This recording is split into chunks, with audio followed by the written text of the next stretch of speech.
This may be the biggest thing that's ever happened. Wherever there is injustice, you will find us. Wherever there is suffering, we'll be there. Wherever liberty is threatened, you will find the three AmiVOs: Dave McRae, Garnet Williams, Mike Pongracz. Separately, they are humble Canadian voiceover superstars. Together, they are the three AmiVOs. Ladies and gentlemen, here we go. And now, the AmiVOs and Friends Super Fantastic Happy Hour Vodcast. everyone ready? Yeah. Hit it. So, I'm Mike. Just want to introduce myself because it's been forever. And a day. Are you the guy next door? It really has been. No, and It's been a long time. yeah, and you. It's been a long, Garnet lonely time. Dave, right? No, Dave. Bill. Dave, Wait, Garnet. no.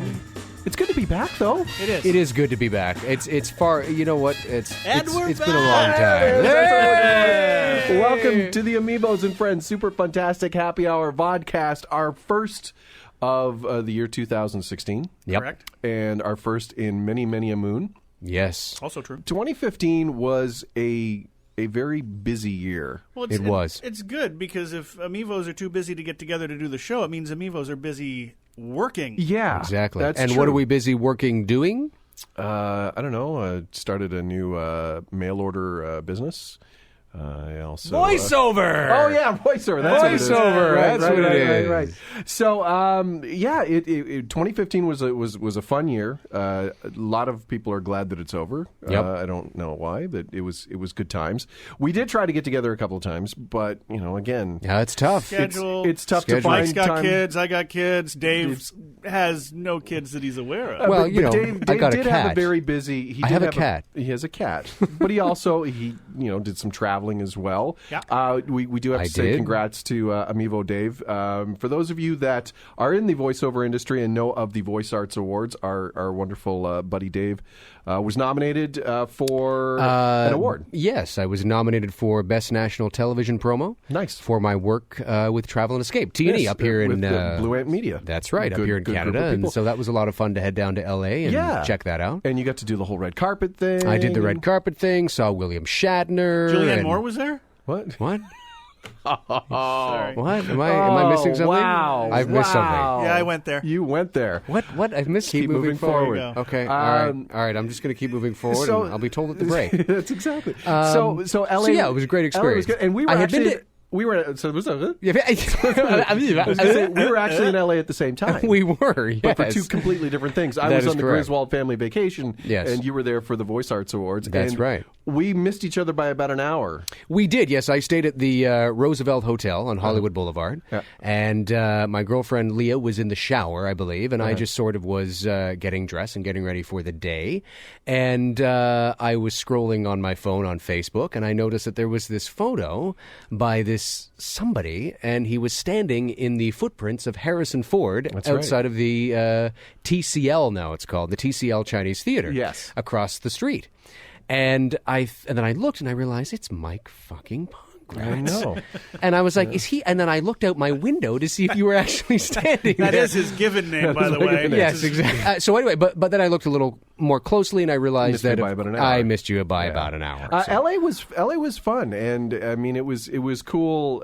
I mean I didn't get to do a whole lot of voiceover stuff. I did get a chance to hook up with our VO buddy Jeff Kafer.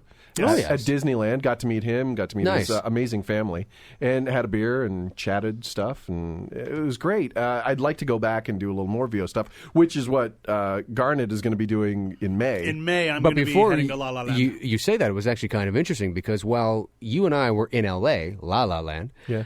Garnet was in Florida. I was. So Yeah. actually there was, the three AmiVOs were all in the United States together. Yeah, just not. We're just, not allowed together. to travel together. No, because we're it's, not. It's like for the same reason the president and the vice president can't be on the same plane. That is correct. That's a good point. Well, AmiVO 1, which is our private jet, only takes two out of the three of us Yes. at any given time. Me for Yes. one. I like that. I like that. But you're going to LA in May, and I you're am. going to do a little more traveling and meeting. And I want to see if there's any workshops going on while I'm out there hanging out with my peeps, like you mentioned, Mr. Kafer. I'd like to see him, and Rebecca, and it's a whole bunch. Dan Leonard, Dan Leonard, George, like Dan there's so Leonard, many our buddies people. at VOBS. Yeah. VOBs. Is it VOBs? Voiceover Body Shop. Oh, yes. No, I know. But do they call it VOBs? Or I don't know. no? I think that's better than VOBS. Yes. Well, it certainly is. It certainly but is. It's funny. We talk about George and Dan. Their most recent episode, they had a roundtable of casting directors, which was a fantastic. It was great insight. Lots of great information. So much so that afterwards, I had sent a note to Garnet saying, "You know what? We're trying to get some guests and stuff. There was an amazing panel." And you remember MaryLynn Wissner, who we met at FAFCon in Tucson? She was on, and there's some amazing stuff. And see if we can get her. And he was already way ahead of the curve. I shot her a note, and almost instantly, sure. Like she was just up for it and excited and just that's so nice. That's who she is. I mean, now, see, there's a prime example that you two flew on AmiVO 1, but I couldn't be there because 2 out of 3 of us can't be there. That's Exactly. right. So there you go. 2 out of 3 ain't bad. Right. Thank you. Meatloaf. But I'm really excited because MaryLynn is not only an amazing casting director. She's also an amazing coach. She's got a great ear for the business. Yes. She is known by I've heard all good things. and loved by all. And it is going to be very exciting to chat with her coming up after the break. So stay tuned. We are going to patch in over to beautiful LA where it's a lot warmer than it is here. And we're going to chat with MaryLynn Wissner coming up right after this on the AmiVOs and Friends Super Fantastic Happy Hour VOdcast. The 3 AmiVOs. Warning. We'll be right back. Changing the voiceover industry 1 toque at a time. We're going to take a little break, but we'll be back in a while, so don't nobody go nowhere. Here's another 3 AmiVOs iceberg tip. Hey there, it's AmiVO Mike. Real quick and real simple iceberg tip today. Ever talk to people who work at, say, your favorite restaurant or even a donut shop? They'll be the first to say that when they're not working there, they aren't eating there. But why? It's such amazing food. I mean, I can't believe you don't eat a dozen donuts a day. The answer is more often than not, ugh. When you're around it all day, the last thing you want to see at the end of your shift is another donut. Now, substitute your VO career and social media. If the majority of your day is spent recording, editing, auditioning, yada, yada, yada, yada, do yourself a favor. Go do something else when you're done. Don't surf Facebook group pages. Don't retweet other VO actors' stuff. Don't even talk VO. Look, I know we have the coolest job in the world, but it should still fall under there's more to your life than VO. So go see a movie, hang out with non-VO friends, spend time with that collection of people that say they're your family. You don't need to eat, sleep, breathe your VO career, and those that say that the only way you achieve success is by doing that, they're full of crap. Really. And you probably don't want to hang out with them anyway because they're probably annoying. Nonetheless, it's kind of like that leftover sub you put in the fridge yesterday. Chances are, it'll still be there in the morning. So, to sum up in the immortal words of William Shatner via SNL, get a life, people. From the land where it's perfectly okay to say, nice beaver. The 3 AmiVOs. And we're back! There we go. Thank you. That's good to see. We're Thank back. Welcome back to the AmiVOs and Friends Super Fantastic Happy Hour VOdcast. I think this is the first time I actually got the name right. Without trying. It could be. So. It Well should done. be. Well done, Michael. Thank Now you. we'll Thank see you if very you do it much for the rest of the show. I'm excited today because our guest, as we sort of have mentioned, Yes. has had an amazing career. But she is one of the loveliest And it's not people. done. No. Thank you. Yes, thanks. Good one, Dave. But one of the loveliest people that I've met, and friends of ours, Garnet and I, that live in the L.A. area. Yes. People like Rebecca Davis Yep. and Jeffrey Kafer and Dan Leonard. and George Whittam and Christy Robbins is down there too. So I mean, they do nothing but sing the praises of That's our right. guest. That's right. And it's lots of hearts and flowers. The sun has come out today. The sun and has come out today, and it's for a reason. And it was very cool because this past week our friends George and Dan, who do the Voiceover Body Shop podcast, VOdcast, whatever it is. it's That's it's a that thing. podcast. VOBs. Our VOBs, guest yeah. was part of a casting director panel, which was fantastic, full of information, which I will want to touch on. But now, I didn't get a chance to see the show, but you said it was fantastic. It was amazing. Awesome. And really, if you haven't seen George and Dan's new setup, with Dan being out there now. Oh, it's great. They've definitely, it's fantastic. This was the episode that, hop on board, because there was chock full of information. So without further ado, would you please welcome all the way from wonderful L.A., MaryLynn Wissner? Woo! Thank you so much for that lovely introduction. You made my day here. Well, he was reading a teleprompter, so I'm gonna like put that on kind of like a loop. So when my kids are getting nasty, it's like, see, your mom's really kind of cool. Yeah, well, no, Mom is quite cool. Maybe it'll be her voicemail message. You know what I mean? That's sort of the introduction. So MaryLynn, now, hang on, I'm gonna get him. What am I getting? Okay, There's nothing here. Oh, it's not me. Okay. So MaryLynn, now let's go back here in time. Let's go back to the year 1990, which is that's when you started Voices voice casting. Is that correct? That is correct. Okay. I started. I actually, right out of college, I took a job. I got my degree in broadcast journalism, and then, but I had been an actor all through high school and college, and I grew up in the business. My father was a producer, and but I couldn't get a job in broadcast journalism, and my parents were kind of like, "Yeah, you need to get a job," and I saw an ad in the Hollywood Reporter for an assistant agent. And, I knew that I kind of didn't want to go back into being an actor too much, and I wanted to, be behind the scenes. And so I took the job. I got the job, and it was with, fortunately for me, Don Pitts, who at that time was sort of the godfather of voiceover agenting. Wow. And so I was fresh, literally 1 month out of college, and our clients were, Orson Welles and Casey Kasem and Daz Butler and June Foray, and you name it. And so I immediately got thrown into the world of voiceovers. And I had done a lot of radio beforehand in college, but I fell in love with it. I just fell in love with it. And I eventually became an agent quite quickly. And then after 2 years, I kind of decided, I don't know if that was for me. And then Bob Lloyd, who owned the Voicecaster at the time in Burbank, asked me to come on board and be a casting director then. And this was, the heyday of voiceovers. We didn't have the internet. We were running probably 20, I'd say anywhere from 10 to 20 casting sessions a day. There was like 4 of us girls, and they had 4 studios there, and we were just going back and forth. It was so much fun. Wow. So what was it about acting that, you didn't want to pursue? Because I would think that growing up in the business is a good thing if you want to get into the business, especially in L.A. I still love it, but I didn't like the on-camera world. I did very well. At that time, the all-American look was really in, and, I'm like right out of a Huck Finn novel with freckles and a pug nose and the whole thing. So I did really well. I mean, it put me through college, and I did very well, but I just knew I didn't love the on-camera world, but I fell in love with radio. And so I kind of knew, I don't know if I'm that good. And so I just, I wasn't eager to pursue it after college. But I still loved acting, but I knew there were people probably better than me. And so, and I didn't know I didn't know anything about voiceovers back then. I had never even heard, I didn't know what that meant really, except being an announcer. So then when I got into being an agent, you can't be an actor at the same time. So I gave that up. I still had my SAG and after a, union membership, but I kept that.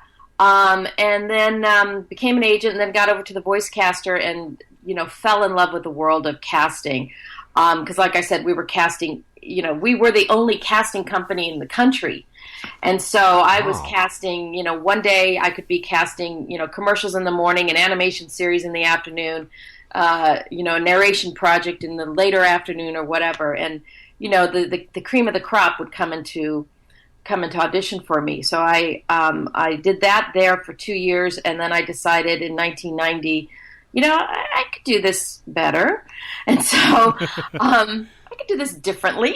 So I opened up Voices voice casting, and fortunately for me, one of the biggest clients that that we had at the Voicecaster came with me, which was WB Donor. And, right out of the gate, I just continued casting nonstop and cast, thousands and thousands of radio and TV commercials and film, animation, ADR, games, you name it, telephony, whatever they needed a voice for. Now, back then, I was just going to say, clearly a different time. Yes. Especially, like you mentioned, the internet now. Everybody that has, $199 and a USB mic is a voice actor, apparently. Right. They're not? Apparently not. Oh, hang on a sec. But back then, what was the landscape like? You had the cream of the crop, but was it really a case of you had a small group of people, the go-tos, that it could have been any one of those, that group? Kind of. This is Hollywood. So, not only did we have the cream of the crop from the animation world, but celebrities and the voiceover world. It was kind of like this little unknown, really cool thing back then. And then once people started to see how much money they could make, everybody started to get into it. And again, like I said, this was before the internet. And back then, you could easily make six figures right out of the gate. TV commercials would run longer, so you'd get more residuals. Everything has such shorter usage now. So it was kind of like this unknown secret, but once people discovered it, they wanted in. So it was kind of heady in a way. I was sort of wined and dined a lot. Yeah. That sounds like the best job in the world. Yeah, it does. Now, when you started out, clearly you knew who these people were that were coming in to be cast. Yeah. Did you find yourself starstruck? Was it easy for you to separate yourself from being fan and star-struck person from being, I have to, think objectively here who I'm going to hire for this role? Yeah, you know why? Because I grew up in the business. So, when you live in Los Angeles, you could go to your market and, there's, Dustin Hoffman. It's kind of weird sometimes, it's funny. The only time I ever got sort of like goofy starstruck was Jeff Goldblum came in once, and he's a great star. But I've directed some Oscar winners, but I don't know what it is about him. It's kind of unnerving. He's sort of like I don't see that at all. I have no idea what the hell that could be. He always seems so balanced. He does. But I don't know what it was. Just kind of, he's very flirty and everything. So I was kind of like, oh yeah, okay, and that's the only time I think I sort of got a little starstruck. Right. I've seen George Clooney, and that's pretty dreamy. But I've directed Jeff Bridges a number of times, and some other ones. But I don't know. So it didn't. I had a job to do, and I knew what I needed to do. And oftentimes, I'll be honest with you, when a lot of celebrities would come in, they weren't very good because they're performers and not necessarily great actors. And that's the thing about voiceover. It really is, to me, sort of the defining, point of who's a great actor. I could call TMZ with some amazing stories about actors that have broken down in the booth, because celebrities, because they didn't get it. Wow. They don't understand. They didn't understand it without the tools of facial expression or body language. They don't know how to get a message across. Right. Well, I always called it, in sort of typical with a beginning voiceover talent who's not a celebrity even. I called it, you're doing your, fifth grade book report in front of the classroom voice. You practice it 80 times in front of your parents. You get up to the microphone, and here I go with my report. This is Garnet Williams, and you do right. thing. That's the best impersonation I've ever heard of Garnet. Wow. It's actually better than me. Dead on. Yeah, it is. Sorry, Garnet. So they think it's about like reading really well. And when I say, no, I want you to do everything physical that you would do if you were on camera right now, or, rolling your eyes, that brings out a lot of momentum in your voice. I need you to do that. So for people who haven't done it, and these celebrities that, I know I can make some bucks here. And when you get them in the booth, they they suddenly are humbled and appreciative and realize, wow, this is a craft. Now, do you think that it's AmiVO Dave here, by the way? Yes. Do you think that for the most part, that is because the quote unquote celebrities? You would think because on camera, the acting is what they do. So you would think that instinctively when they get behind the mic to roll their eyes or the tiny little idiosyncrasies that bring a character to life would just be instinctual for them to do, regardless of whether they're in front of a camera or microphone or not. So do you think still the stereotype of it's all about the voice still sort of is kind of, they think that too, to some degree, when they get into, the booth and they think, okay, now I'm doing voiceover, and they forget, no, wait a second, I still have to be an actor here. Yes.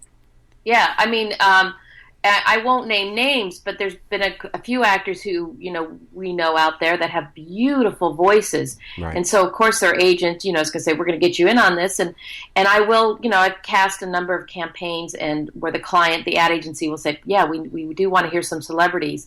So when I throw that out to some of the agents, okay, well, we're going to send in so-and-so and so-and-so. Have they ever done voiceover before? No, but his voice is beautiful. Right, okay, right.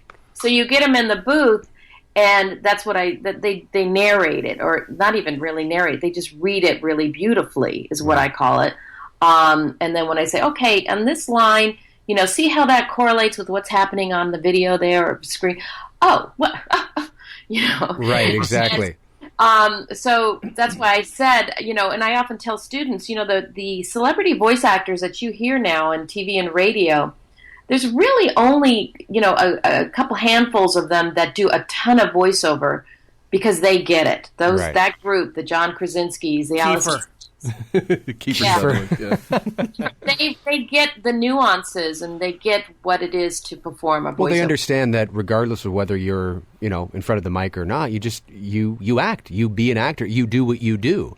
Yeah, to me it's so much fun. I mean, and I got back into the world of being an actor while I was at the VOiceCaster when I first started in casting, because I would have a number of clients say, we really like your voice too. Make sure you put yourself on that reel or something. Right. Cool. And, but I don't audition for things that I cast because I always feel that's kind of weird. Conflict of interest maybe here. But unless you ask me to. But anyway, so that's, going back to what you had asked me way back when, I did get, that's how I did get back into the world of acting that I loved, and I love this medium so much more than on camera. So what goes into being a great casting director? Like, clearly there's a certain, you have to have a certain skill set where you can take what the client has in their brain, sort of break that down, and then you have to then find people and try and get that read from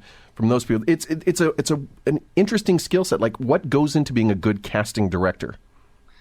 That's a really good question, and I appreciate you asking that, because I do get kind of defensive of our job, because some people think, oh, I can cast this. I know so-and-so has a great voice for it, but there really is a lot more kind of fine-tuning to, working with an advertising agency or a production company and getting them the voice they want for their script.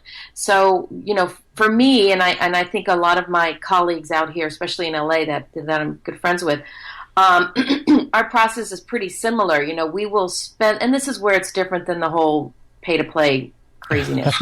I'm glad I'll let you finish, but you're totally going down the path that I was trying to lead. So go ahead. Sorry.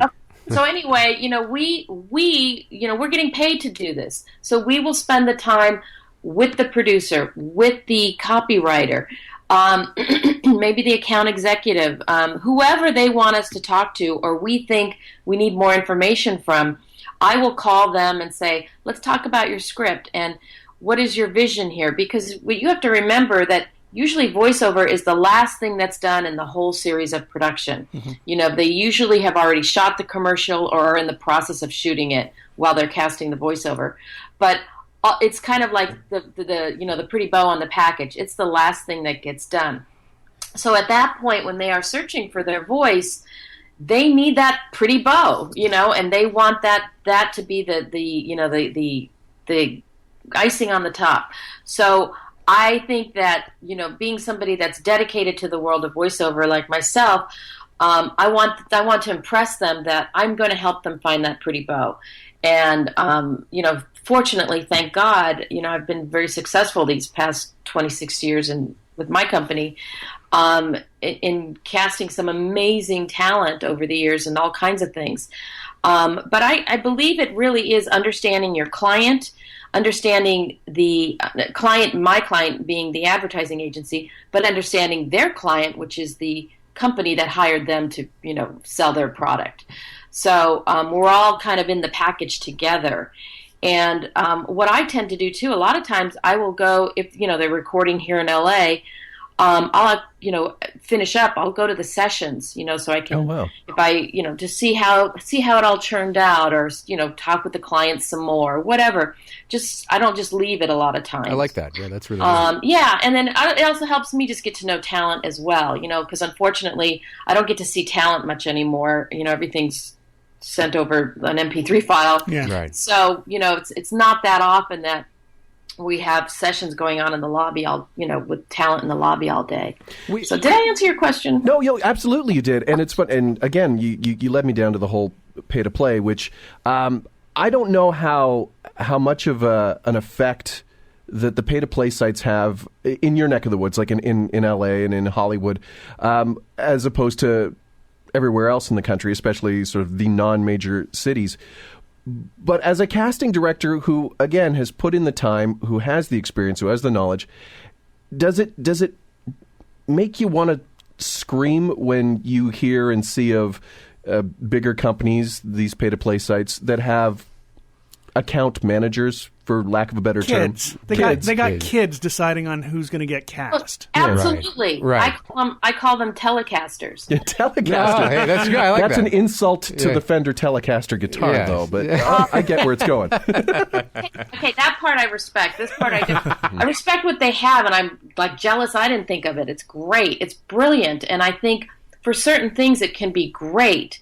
But I will tell you, I have had to recast numerous projects that the client originally started on a pay-to-play site and was not happy, right, and then said, okay, you know what, we need to hire a real casting director. Oh, yeah. And again, I'm not insulting their casting process, but it's not, and I wrote an article about this recently, it's not that what they're doing is necessarily wrong, except for where they short-change people. That minor detail, but yeah. That's wrong. What I don't, what I find kind of slightly insulting, and my colleagues do as well, is that again, they're kids, and I have college kids, so I get it. I'm not averse to that, but a casting director, like I was just talking about, I mean, this is what I do. This is what I love with a passion.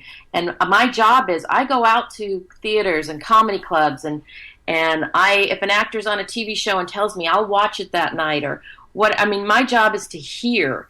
So I know, when they're looking for a certain voice, right off the top of my head just automatically thinks of names, and I can do that. I don't think those Telecaster people can. No, it's a level of experience that isn't even in the same ballpark. Well, no, and it's a platform as well that doesn't promote the artistry and the craft and the talent, because anybody with a credit card can sign up. No, it's a McVO. However, again, I'm not trying to diss them or whatever. I'm just saying from our perspective, and it is frustrating. It's very frustrating. And yes, even here in LA, and I know in New York, it has dramatically affected our business. Legit casting directors, and not only, what we do, but also for the talent as well, because most of that stuff is non-union, which is fine. I don't have a problem with that, but it is sort of undermining, the rates and the integrity of being a voice actor. Exactly. That's what I think, Yeah. No, I agree. with the fact that now, because of technology, I mean, there's no getting around it that online casting is, I don't like that term, but I mean, that seems to be the buzzword. That's what it is. The future now is no longer, like you said, going into a casting office and sitting with, the same 10 guys that you see all the time, right. And then going and auditioning and then leaving. Now everything's MP3 and it's self-directed. It's you're taking, I don't know, I miss those days. Like when we first started out, this is how, I mean, we've told the story. The reason that the three of us got together is because we would see each other at auditions. We are with the same agent. Yeah, we're all with the same agent. We get booked on the same sort of style of things. But it was going to the rooms, to the being there, the getting in front of somebody that's actually directing you in another room. Yeah. And bringing out sort of the best in your audition, which, let's face it, the audition... You lose the personal nature of it. Yeah. And it's gone.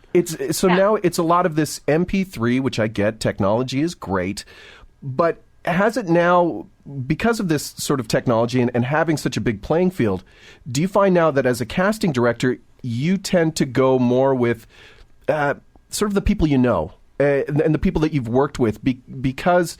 You're at a disadvantage of having, thousands of people. You don't have the time for that. So do you have like a list or a core group that you'll, your go-tos mentally, your go-tos? Yeah. Well, actually, I'm kind of known for not always bringing in the tried and true. So yes, there are some. Because I'll tell you, the majority of casting I do now, like I said, I will just call the agents and have the actors, they either have their actors go into their audition or they send it to them and then they send an MP3 back to me. But fortunately for me and talent that I know out there, because I also coach and I travel the country coaching, when I can, I have like this incredible resource of talent that I draw upon that is not just LA based. And that's where actually the internet is cool. So I can call up a few people I know in New York and say, hey, I'm working on a spot I think you'd be great for, and send it to them. While I've also got some people in LA do it, or I've got a couple students in Philadelphia. I'll send it to them. So if you're right for something, I don't care where you live. And if the client doesn't care that, you're not in LA, I'm sending it to you. So in that respect, the internet idea is great. And I love that because years ago I couldn't do that.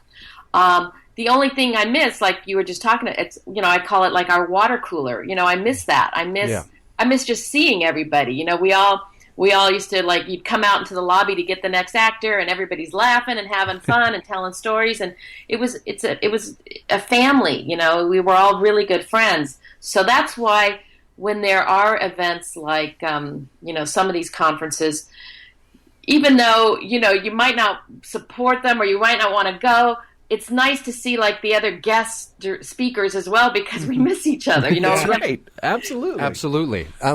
So the internet is good. And again, I'm back to the internet casting thing. I think it can serve a great purpose. And I am not naive enough or old enough to think that that shouldn't be around. I think it's brilliant, but you still need it directed and led by people who know what they're doing. That's my feeling. A gatekeeper. Yes, exactly. I want to cut to the chase on something because I know that we're going to have a lot of people listening to this.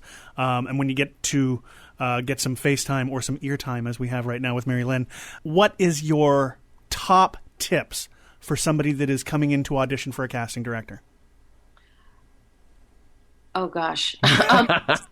Show up clothed. You mean for the first, coming into the office to audition?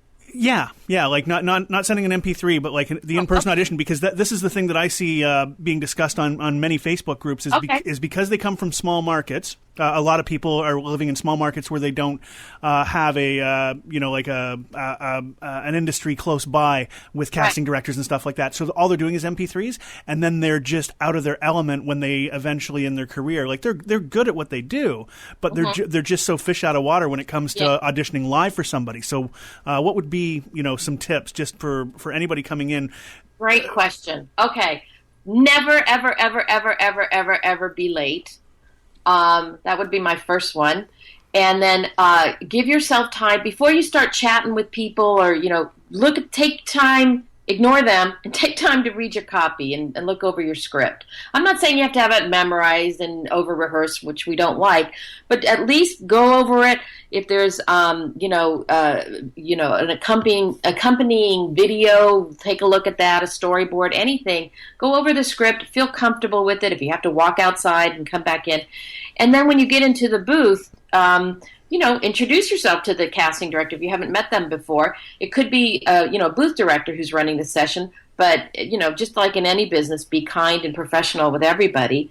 If you don't understand something, don't ever be afraid to ask. Say, I don't get what this wording means here, or, don't ever, here's my thing. I'm all about making everybody comfortable.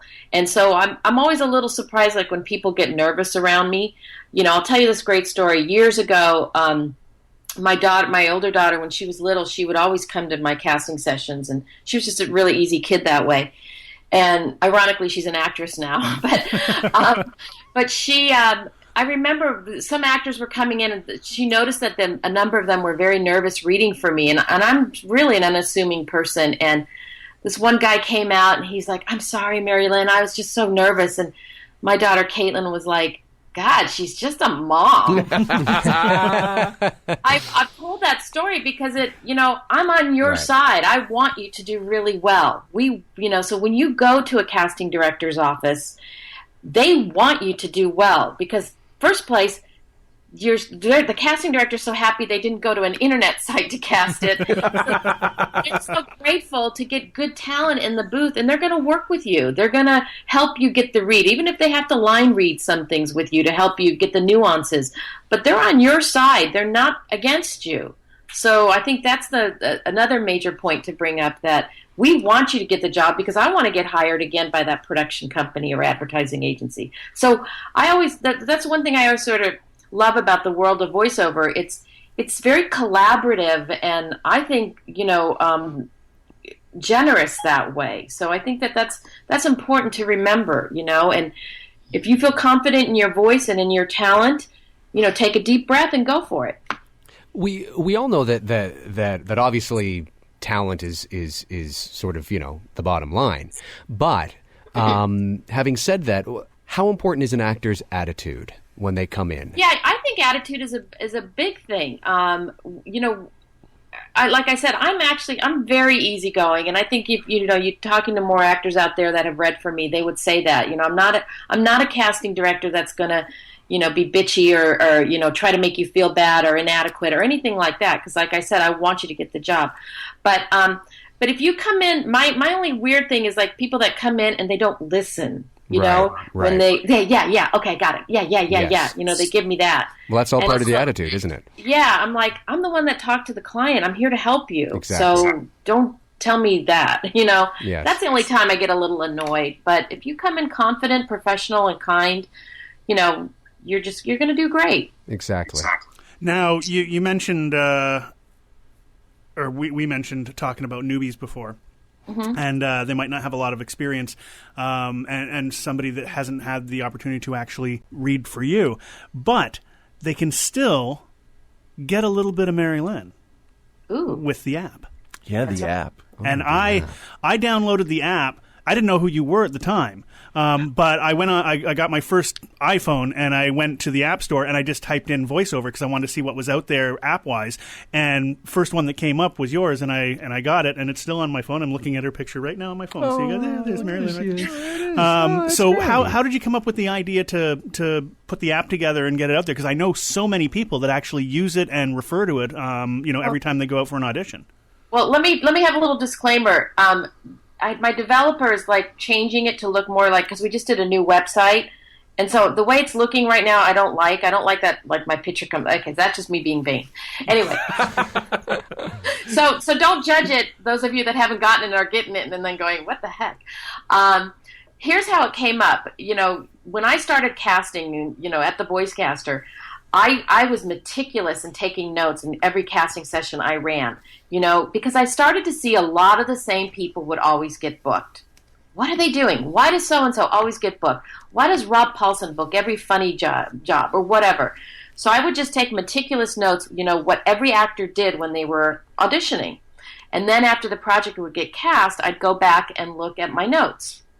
And invariably, there were very consistent things. On top of that, that's when I started to notice the same 5 directions always come up in copy, in one way, shape, or form. The warm and friendly read, the real person, the wry, dry, tongue-in-cheek read, the authoritative read, and the kind of cosmetic, sexy voice. They might be worded a little bit different, but I started to realize, okay, this is the crux of all advertising, one or more or a combination of these directions. So back then, I started teaching actors, if you know how to do these 5 directions, I call them the foundation of voiceovers, I guarantee you will be comfortable in any voiceover commercial audition or session. So years and years go by. This is always what I would teach at workshops. And then I added on triggers because I could say, I want you to be warm and friendly, but add on the emotion of maybe being a little mischievous. And so it would change up a read a little bit, but still honoring the original warm and friendly direction.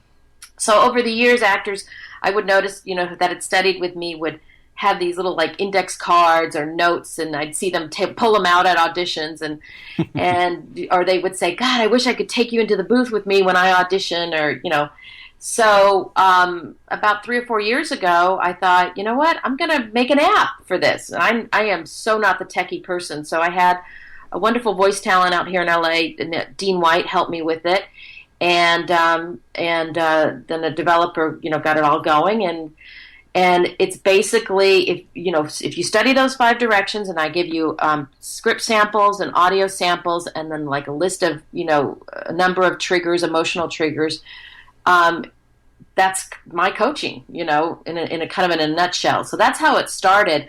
And like I said, we are in the process of kind of changing the look a little bit because we updated our website these past few months, and I want it to match that. So forgive the under construction look of it. I'm going to download it.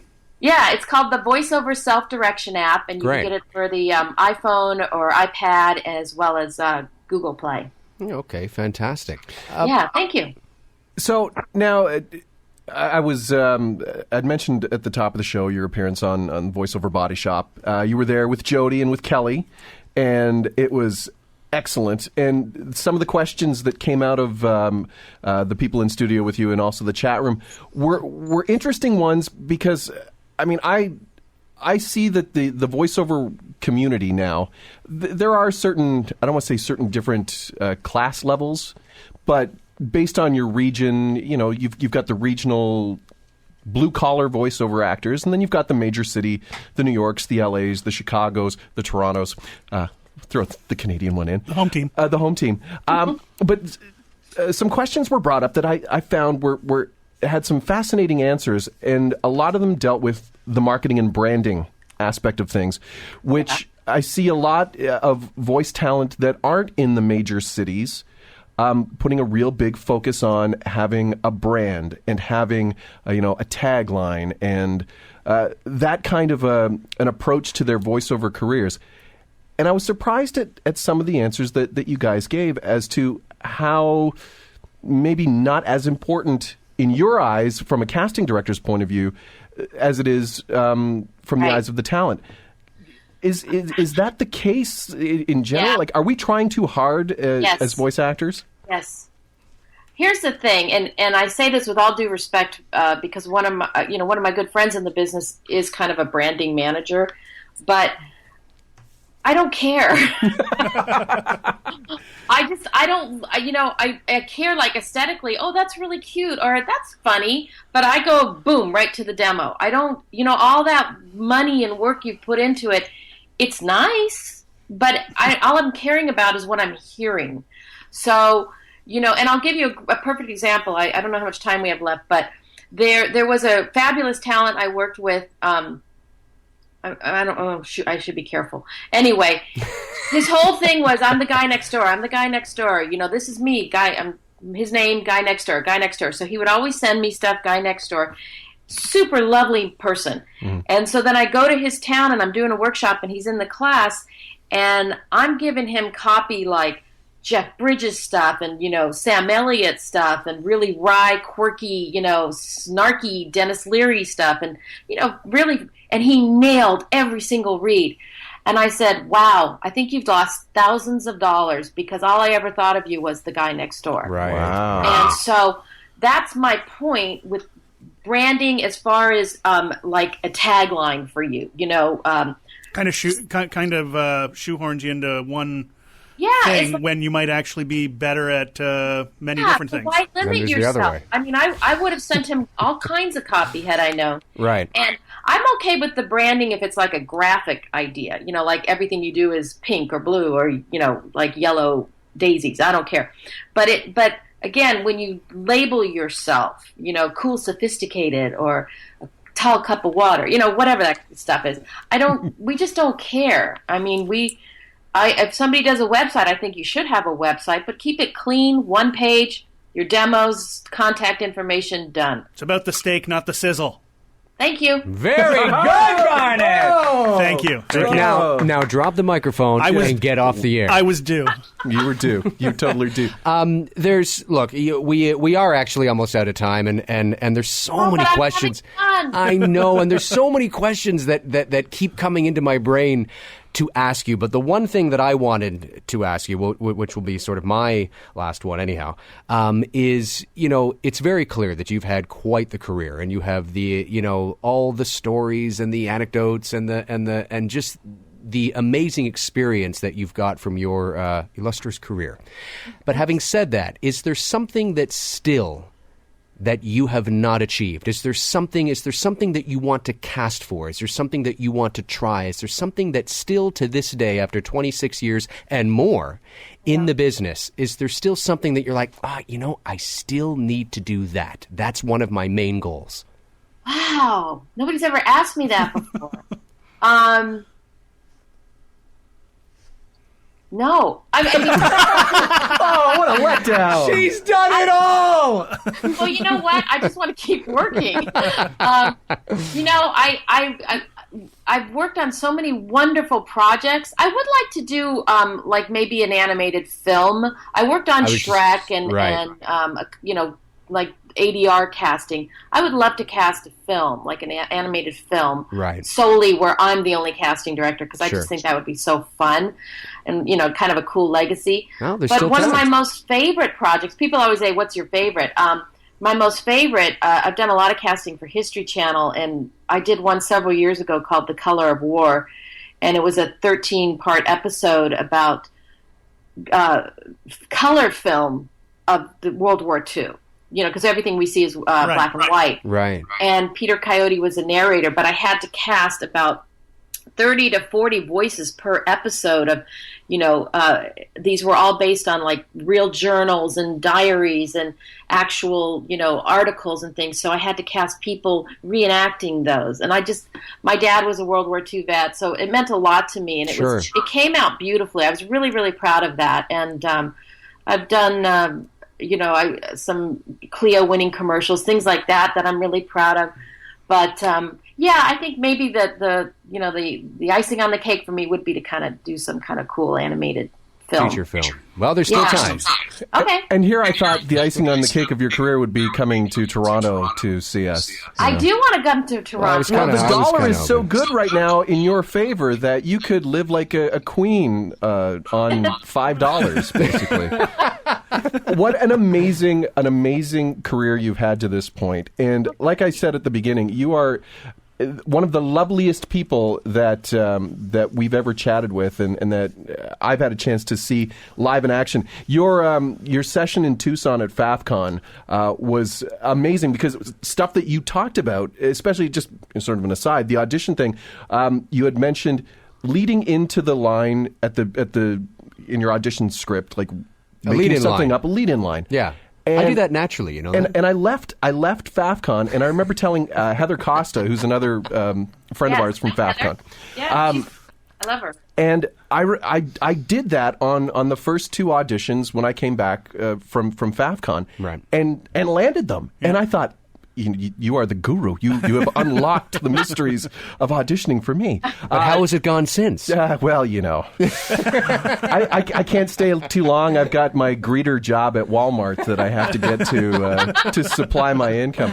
But no, an absolutely lovely person, and everybody that I've mentioned your name to that lives in LA says you are probably the most approachable as far as somebody that can not only help a career, but from an actual booking standpoint, but just from helping somebody's career grow, and that is an unbelievable thing that you offer. So, thank you so much for hanging out with us. Yeah. Thanks, MaryLynn. Yeah, we really appreciate it. And the website is voicesvoicecasting.com. You also do the Meet the Pros nights and the Meet the Agents nights. Yes. So if you're not in LA, if you're somebody that lives, I don't know, in Toronto, you do have Skype sort of sessions, don't you? Like you do some of these. We're going to start those again. I was doing them on Google Hangout, and I would have video game casting people or promo producers and all kinds of people. But the Google Hangout thing always would drop out. So Zoom. Leonard told me to do Zoom, so I'm going to do that. But they're very. It was really a lot of fun, and they were only kind of like hour and a half sessions. But it gave people that weren't in LA an opportunity to get right to the gut and ask these people, what are you looking for? What should I do? And then at least a contact afterwards. So. Yeah. My whole thing, and thank you so much for the lovely comments. I love what I do, and I'm still obsessed with the world of voiceover. So, there. I think you're in the right profession. I think so. I would say that. MaryLynn Wissner, everybody. Woo-hoo! Thank you for joining us. Thank you, guys. So awesome. Thank you so much. We will be back to wrap up this episode of the AmiVOs and Friends Super Fantastic Happy Hour VOdcast right after this. The 3 AmiVOs. Warning. We'll be right back. Changing the voiceover industry one toque at a time. We're going to take a little break, but we'll be back in a while, so don't nobody go nowhere. And now, it's time for another 3 AmiVOs fun fact. Hey everybody, AmiVO Garnet here in the house. Yay! And just got a little something that was brought back to the forefront of my brain because we recently had on Facebook, it was National DJ Day. And like a lot of voiceover actors, my career began in radio. So I just want to share a little story, a little fun fact about the early days of Garnet's career in radio. So I had finished doing an on-air shift on a Saturday morning, and I was supposed to go and help the CNIB, that's the Canadian National Institute for the Blind, with a little walkathon that they were doing. And the promo director for the radio station told me there were some prizes in the back of the van that I could, give out to all the people that had participated in the walkathon. So I'm leading the walkathon in the station vehicle, and we're all going from point A to point B, and point B was the CNIB's headquarters. And when we get there, the organizer asked me if I could MC the event and kind of hand out the prizes. So I checked the back of the van, and there's nothing there except little samples serving bags of dog food, which is great, I guess, because some of the people had seeing eye dogs, but there were no real prizes for the participants. So I quickly call the radio station and I say, hey, is there anybody there that can run me some prizes over, because we promised these people prizes and we don't have any. And I'm in a panic and I'm trying to do my best to stall as the MC. So finally somebody from the station shows up with a big box of prizes, and here's what they gave me to give to all of the blind participants in the CNIB walkathon. Sunglasses, Fuji disposable cameras, posters of Garth Brooks and Reba McEntire, it was a country station, and finally, 3 boxes of Nerf lawn darts. I mentioned all these people were blind, right?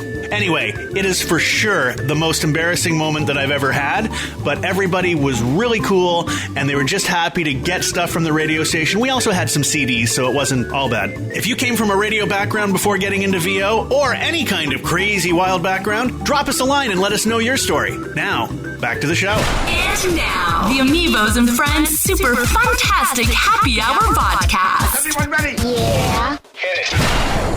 And we're back! That never gets old. Does it ever get old? No, it doesn't. Oh, thank you, guys. It's nice to feel loved. Well, you are loved. But you do realize that stemmed from actually, you used to say it, and then you used to mimic it.